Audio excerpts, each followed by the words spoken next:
له دغو کسانو سره په قرباني کې شرکت مه کوئ.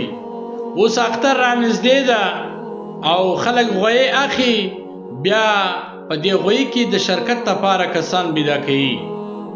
نو یاد ساته له دغو کسانو سره شرکت مه کوه په قرباني کې په اختر کې چې هغه سودخور وي، دغه کاروبار دغه لین دین د سود په طریقه سره وي، ځکه د ده پیسې حرام دي.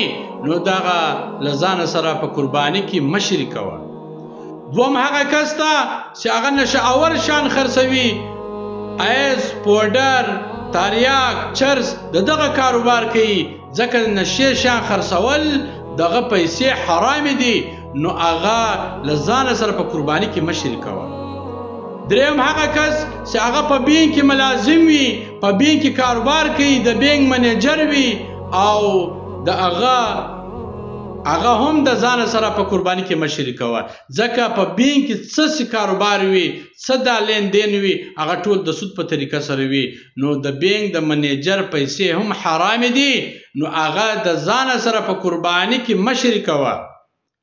او څلورم هغه کس چې هغه نایي والا وي، د خلکو ویشتان کوشنی کوي، او چې کله یو مسلمانان ورسي او دی هغه ته ژیره ورخريي، بیا په هغه څخه پیسې اخلي. د رسول الله صلی الله علیه وسلم سنت خلکو ته ورکوشنی کوي، ورکاټوي، ځکه د دې پیسې هم حرام دي. نو هغه د ځان سره مه شریکوئ.